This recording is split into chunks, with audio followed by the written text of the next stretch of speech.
Here's John. Let's go to John. Good morning. Good morning, John. How are you? Very well, thanks. We haven't done this for a long time, have we? I know, it's belated New Year. Well, was it November last time we surveyed something? It so was. 3 months? Yeah. Yep. So first one of the year. So where are we today? We're just south of Abergele, and we're going to survey a marginal hump. It's called Cefn near Ogof, and it has 101 metres of drop. So at the moment we've just parked the car. We're not far from the coal. We're going to do the coal first, and then after that then proceed to the summit. So it's a cold day, but it's sunny at the moment, so it looks as though it's going to be pretty good. And the forecast for the rest of the day, It's going to be okay, yes. We had a few showers this morning getting here, before we got here, but now you can see around it's quite clear, although there are a few clouds further to the west, so we may get another sprinkling later on. But the forecast was good. Brilliant. Cheers, John. Thank you. And I'll maybe do a little bit with Graham when the equipment's all set up. So this is a little lane that we parked on, and it's over that field where the bulk is. Lots of hedges. There's a footpath a couple of 100 metres down the lane, so that's where we're going to head to for access to the field.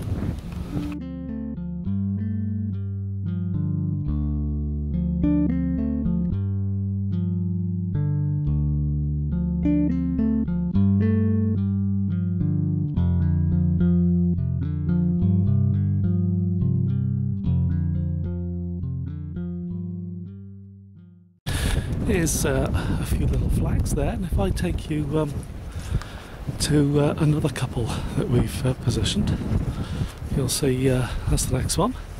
There's 3 handheld GPSs there. This is the third one, and I'll get Graham to explain these when I go over to him. That's the position of the third one. This is there's a fancy bit of kit on the floor here, and various flags just dug into the ground just there. But here's John just taking his handheld GPS readings. If I come up to Graham, we did plan to do this on the leeward side of a copse of trees behind me as I'm walking to Graham, but because the wind here is blowing across us. But let's just go and see Graham. Hopefully there shouldn't be too much audio break up. So I've shown the viewers, Graham, the 3 lots of flags and the flags on the ground. Yeah. Can you explain what those are and what we've been doing? Right, well, it's been quite an interesting exercise actually, hasn't it? Because what we've done this morning, we've arrived at the col of Ogof, and we looked over the hedge and we said, oh yeah, it looks pretty obvious. And then we walked into the field and we said, right, what we'll do is we'll try and guess where the coal is, and we'll each have a guess, and we'll put our flags there, and then we'll grid out the coal and we'll measure as accurately as we can with the level and stuff just where the coal really is. And so that's what we've done. And for this exercise, where we've got a coal that I would say is reasonably straightforward, we found that we each chose positions not too far apart from one another, but to within probably about, what, 15 metres of one another, something like that. And John was the smart ass. He got to within 3 centimetres of height and probably about 10 metres of distance from where the coal is. And you came next, and you were 6 centimetres out. And I came a poor third. I was 12 centimetres out and about, I don't know, 25 metres away from where the coal is. But this is an interesting exercise, and what we're going to do over the next few months is repeat it for all the different sorts of coals that we come across, so that we can get a semi-quantitative idea at least of just how precise you can be when you're guessing a coal, as opposed to actually measuring it. And that will help us then when we collect some of the data that you'll be collecting, Merlin, for example, where you don't have the level and staff to be able to locate the coal accurately. So that's what we've done, and it's the first step in quite a long road, because we will need quite a few sets of data to get something that's statistically meaningful.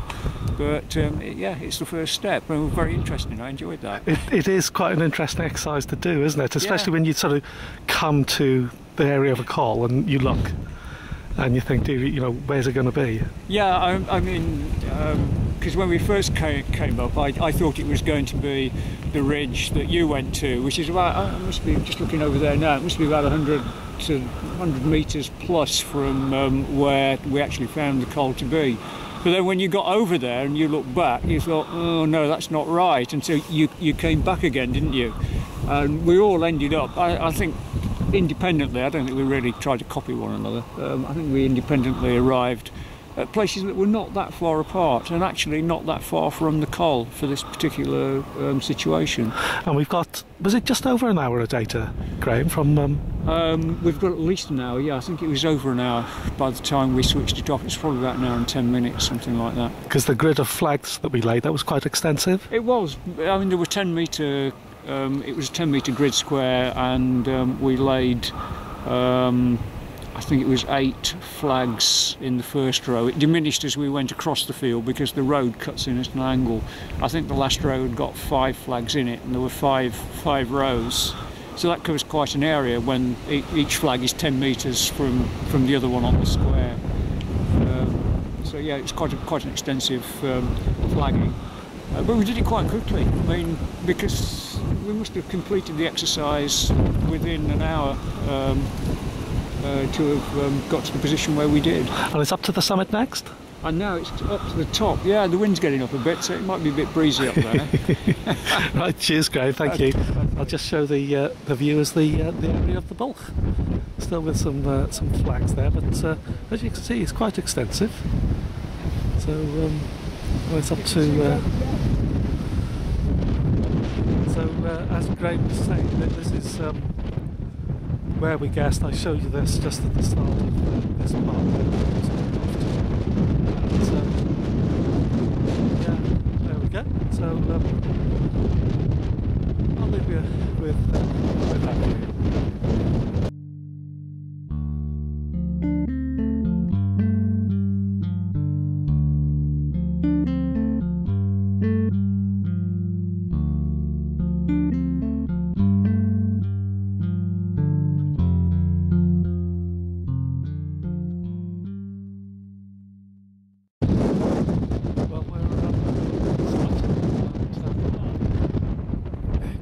Blowing a bit, but we've levelled to the cairn, which coming into view now, and as you can see, as most cairns, it's made up of a good bit of rubble, a little bit of grass on top, but that's just been growing there over the rocks over the years. But all the little rocks at the top of that cairn, you give a good kick and every single one moves.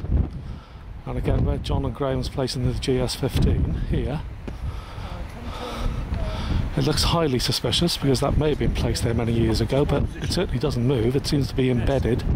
So that's the system that we've chosen, which is just here. And they're just aligning the equipment up. Here's the flush bracket. We've taken readings to the flush bracket in relative terms to the highest rock at the summit and to the top of the track, and also to the base as well. But, you probably hear on the audio that the wind is blowing somewhat. It looks as if there's rain coming in from the Great Orme direction. We had sort of bursts of sunlight up here when we first arrived, and that's disappeared. We've been in here sort of 15-20 minutes at the moment, but it brings back good memories with Des Taylor when he finished off his English and Welsh humps, and we had a good celebration on top of here with a number of people. It was probably, when was that, a couple of years ago maybe?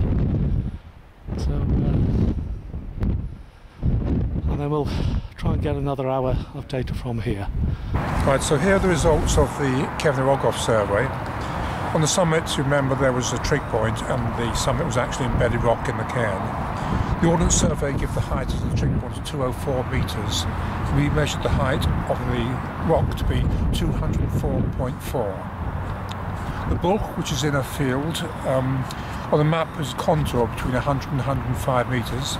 We've measured the bulk to be 102.9. So the difference between the two numbers, or the drop, comes out to be 101.6 metres. So therefore Cefn Ogof retains its status as HuMP.